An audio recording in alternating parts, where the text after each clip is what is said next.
교과책의 밑줄치는 다섯 남자와 함께하는 교과를 토의하는 시간 15분 교토시 시작합니다. 안녕하세요 성도 여러분, 오랜만에 인사드리는데요. 저희들이 오랜만에 모이다 보니까 어느덧 가을이 다 지나가고 이제 겨울이 시작되는 것 같습니다. 이제 한 기를 잘 마무리하셨으면 좋겠고, 교과 내용들을 통해서 저희들 더 영적으로 풍성해지는 한 해가 되기를 기도하겠습니다. 이번 주는 제9과 시험, 시련, 그리고 목록이라는 제목으로 함께 교과의 내용을 살펴볼 텐데요. 먼저 이 자리에 함께 하신 네 분의 목사님 인사 나누겠습니다. 윤은수 목사님, 조희연 목사님, 임민호 목사님 자리에 함께 하셨습니다. 안녕하세요. 안녕하세요. 예, 반갑습니다. 저는 교토시 진행을 맡은 이진현입니다. 먼저 기억절 말씀 읽겠습니다. 다 그들의 형제, 귀족들을 따라 저주로 맹세하기를 우리가 하나님의 종 모세를 통하여 주신 하나님의 율법을 따라 우리 주 여호와의 모든 계명과 규례와 율례를 지켜 행하여. 느헤미야 10장 29절 말씀입니다. 이렇게 저희들이 성경을 통독하다 보면 여러 리스트들이 나오는 것을 보게 됩니다. 예를 들면 창세기 5장의 족보라든지, 또 아니면 그 성전과 관련된 목록이라든지, 또 저희들 이번에 에스라, 느헤미야 공부하면서 나왔던 귀환했던 명단이든지 여러 가지 목록들이 나오는데요. 그런 목록들을 읽으실 때 우리 목사님들은 어떤 생각이 드시는지 좀 얘기 나눠볼까요? 예, 윤은수 목사님. 예, 그런 목록들이 자세하게 기록되어 있는 걸 봐서 예. 성경이 그냥 도루몽실하게 지어진 책이 아니라 분명히 확실한 고증이 있는 책, 또 확실한 하나님의 말씀이라고 이런 이제 생각을 할 수밖에 없는 증거들이라고 생각합니다. 예. 저는 사실 그런 목록들을 읽을 때 좀 지루하고 빨리 넘길 때도 있고, 어떨 때는 스킵할 때도 있고, 그런데 또 그런 통찰력을 또 갖게 해주셔서 감사합니다. 또 그런 목록들을 읽으실 때 또 어떤 생각들 하시는지, 예, 조희연 목사님. 예, 그런 목록들을 보면서 저는 굳이 하나님께서 이것을 성경에 왜 포함시켰을까 생각을 하다가, 그래도 이런 것까지 포함시키는 하나님의 섬세함을 또 생각해보게 되었습니다. 하나님의 섬세함. 또 아까 윤수 목사님은 또 성경이 확실한 하나님의 말씀이라는 또 증거가 될 수 있다, 또 이런 말씀들을 해주셨고요. 이렇게 저희들이 성경을 읽다 보면 이 목록들, 여러 가지 목록들이 나올 때 저희들이 이제는 좀 더 유심히 살펴보면서 또 읽을 필요가 있겠다, 이렇게 생각을 해보게 되는데요. 저희들이 에스라와 느헤미야에 나오는 그런 목록들, 명단들을 보면서 또 성전 기구 이런 것들의 숫자, 목록들이 나오는 걸 보면 그런 생각들을 할 수 있겠구나라는 생각이 드는데요. 에스라와 느헤미야 시대에 하나님께서 다시 돌려놓으신 그런 것들, 어떤 것들이 있었는지 한번 먼저 살펴보겠습니다. 네, 윤은수 목사님. 네, 에스라 1장 7절부터 11절까지 그런 부분들이 기록되어 있습니다. 고레스 왕이 또 여호와의 전 기명을 꺼내니 옛적에 느부갓네살이 예루살렘에서 옮겨다가 자기 신들의 당에 두었던 것이라.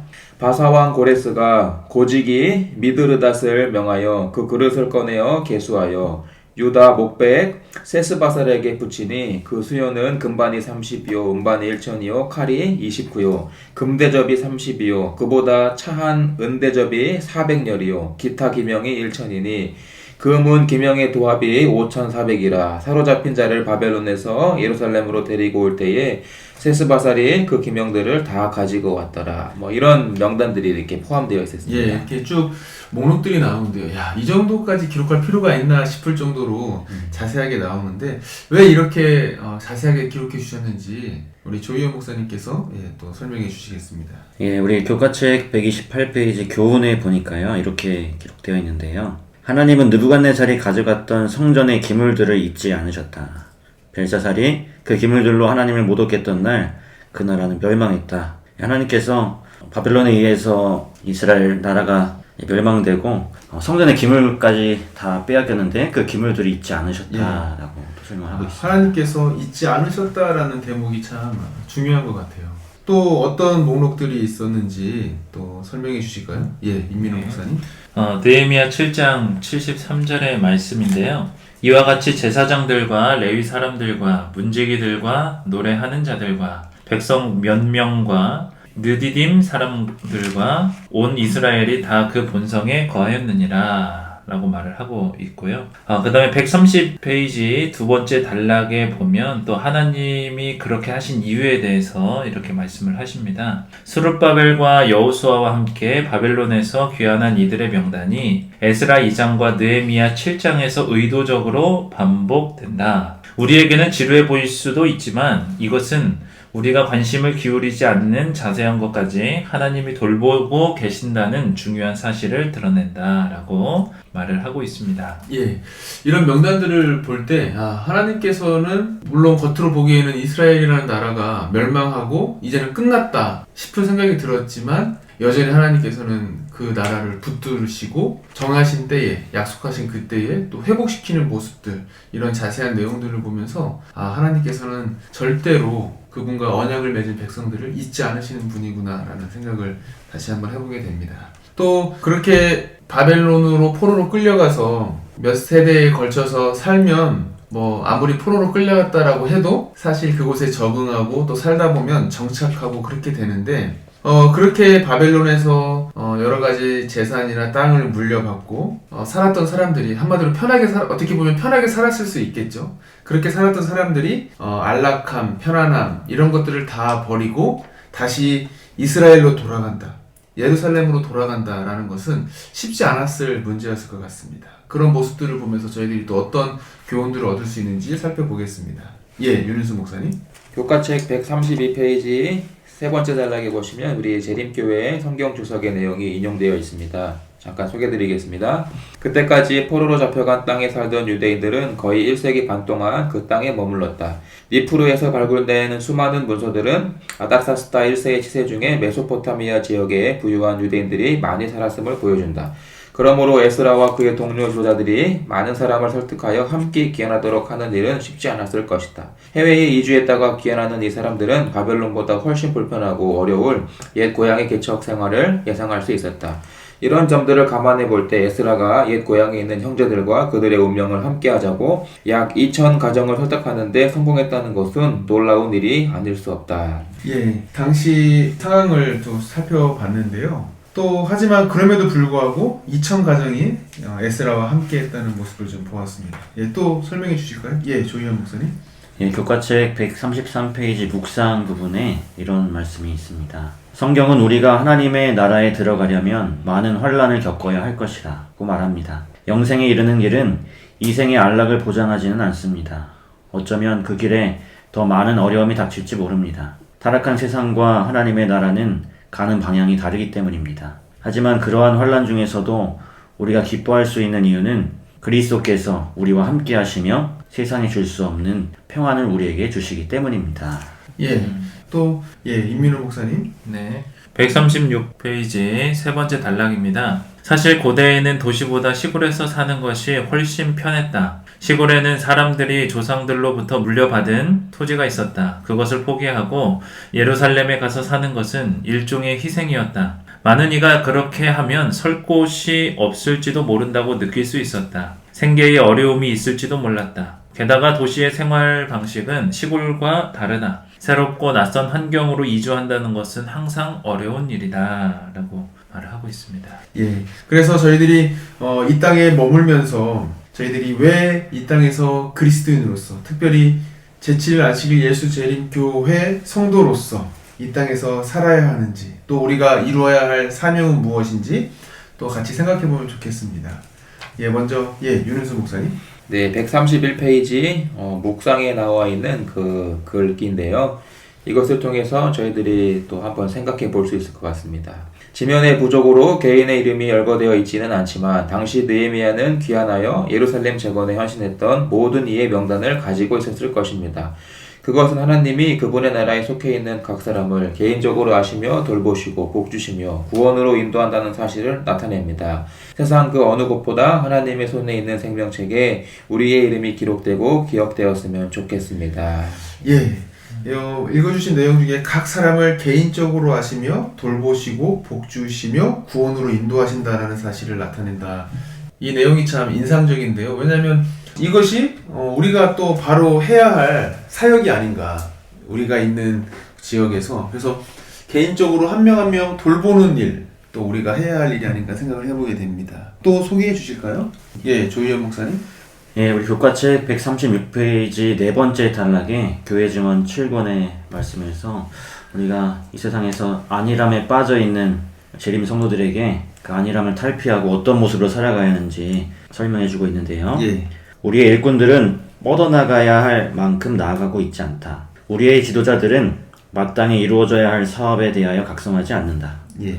나는 너무도 적은 것만이 이루어져 있는 도시들, 구주의 신속한 재림에 대하여 경고를 받아야 할 많은 사람들이 밀집해 있는 도시들을 생각할 때 멸망해 가는 영혼들을 위한 그리스도의 사랑으로 충만해져서 성령의 능력으로 사업을 향해 나아가는 남녀들을 보고 싶은 강력한 소망을 느낀다라고 기록되어 있습니다. 예. 그래서 이스라엘 백성들이 바벨론에서 이제 다시 이스라엘로 예루살렘으로 돌아오는 모습은 또 한편으로 사명에 비추어서 볼 때 우리들이 그렇게 끝까지 나아가야겠구나. 예수님께서 마태복음 28장에서 명령하신 것처럼 땅 끝까지 가라는 명령이 바로 이 명령이겠구나. 우리가 충분히 더 우리의 이웃들 혹은 내가 속한 공동체에 더 세밀한 곳까지, 더 깊숙한 곳까지 들어가야 되는데 그렇게 하지 못하고 있구나 라는 또 생각을 다시 한번 해보게 되는 것 같습니다. 감사합니다. 또 소개해 주실까요? 예, 임민호 목사님. 네.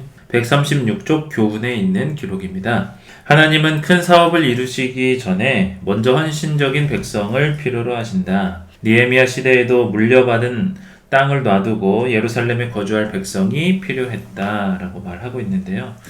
참 하나님의 부르심에 응답하고 헌신해야 할 우리들의 모습을 이 말씀을 통해서 다시 한번 생각을 해보게 되네요. 예.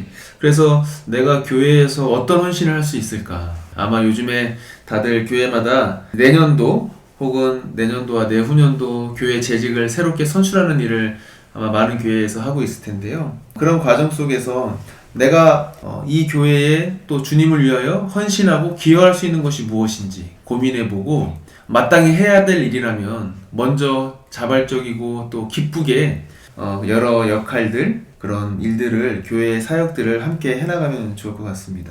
예, 또 하나 좀 소개를 더 해주실까요? 예, 윤은수 목사님. 예, 137페이지 묵상 부분에 나와 있는 내용을 소개해드리겠습니다. 하나님은 사업이 바른 방식으로 이행되기를 원하신다. 위협이 발생되기 전에 먼저 헌신할 거룩한 백성이 필요하다. 이들 제사장 가문들은 외부로부터의 방해를 받지 않고 성전 안에서 살아계신 하나님께 안전하게 예배를 드리기 위해서 느헤미야를 도와 성벽을 건축했다. 성벽은 안전을 위해 필요했다. 그러나 구별된 제사장들 없이는 진정한 예배가 위기에 처할 것이었다. 즉 백성마다 감당해야 할 역할이 있었다.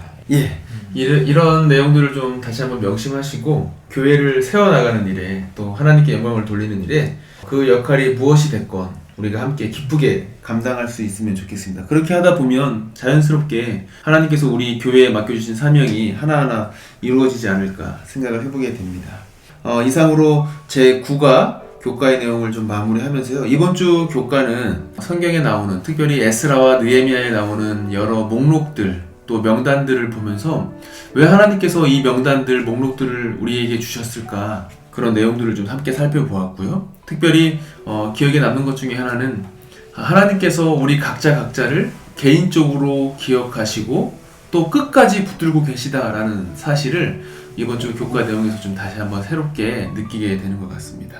그래서 저희들도 이스라엘 백성들이 바벨론에 물론 포로로 끌려갔지만 편안한 삶에서 벗어나서 하나님께서 주신 사명이기에 예루살렘으로 그 힘든 4-5개월에 걸리는 그 여정을 힘들게 가서 또 하나님께서 맡기신 사명, 성전을 회복하고 이스라엘을 다시 회복하는 일에 헌신했던 것처럼 우리 모든 교회들이 또 우리 교토시 가족, 우리 모든 성도님들이 하나님께서 우리에게 주신 여러 가지 사명을 하나하나 기쁘게 우리 이스라엘 백성들, 우리 믿음의 선배들처럼 감당하는 교회들 또 우리 교토시 가족들이 되면 좋겠습니다.